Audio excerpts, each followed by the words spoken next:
The lore surrounding Conan, in particular the stories written by Robert E. Howard himself, have been absolutely pivotal in the creation of the visual style of the game. Now, translating all of this information written through thousands of pages and into actual game graphics, game mechanics is a daunting task in itself. The descriptions are open enough to allow interpretation, yet precise enough to know what kind of look and what kind of cultures we're dealing with. It's taken us nearly 4 years to do, but I think we brought out the essence of his novels.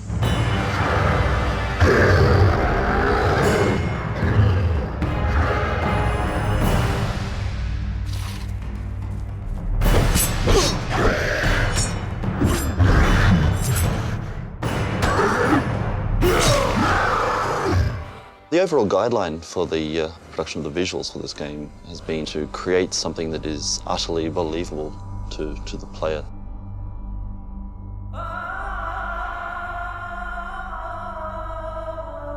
The main style of Age of Conan is realism.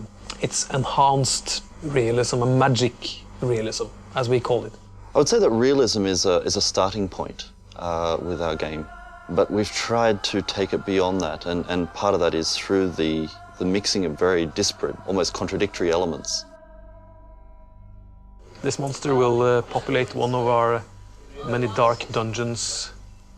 Feel free to be tempted by the beautiful Asheronian queen, but do not touch, for she will kick your ass. There will be damage. It's a quick flirt and a lethal one. Being a visual director on a game like this is quite demanding when it comes to not making fluff. Obviously, it's a trap that you can fall into easily, just making beautiful graphics. While our aim has always been to create cool visuals, we also have to bear in mind that we need to create functioning items within the game, items that will complement gameplay. For this location here, which is a marketplace, basically, you need everything from the smallest cockroach to huge treasure chests and shelves and cloth and what have you. In the end, it's really all about, does the graphic serve a greater purpose? Does it serve the player and the player's experience more than being just nice backdrops, plates of scenery? You can see that the rough chip marks in the buildings, or with armor you can see the dent marks and the hand crafting. As you see, textures and the way they thatch their roofs, and it's all roughly executed.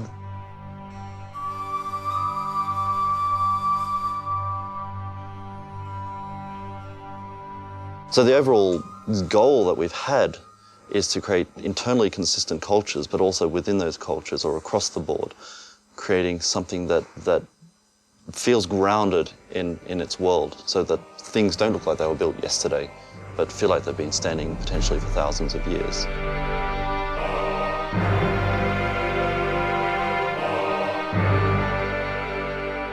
Now you can really see how they've patched up over time.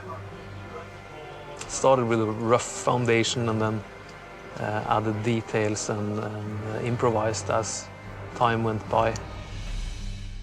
It's actually quite a long and complex process to get an initial art direction and concept made as a fully functional asset in the game.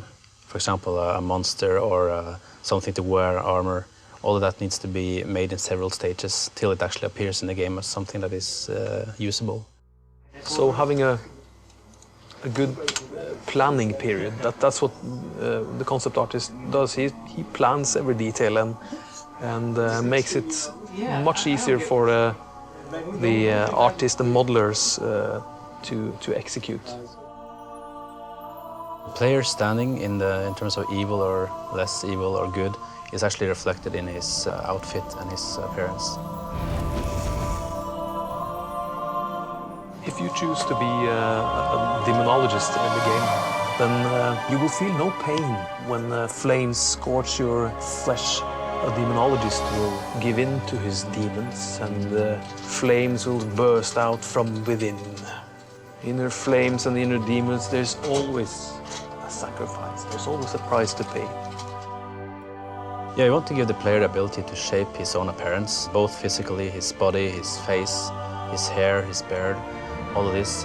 And in addition to that, you can also get different kinds of armors depending on the culture, depending on where he is in the world and what kind of awards he gets. So you will see a lot of different nuances throughout the game.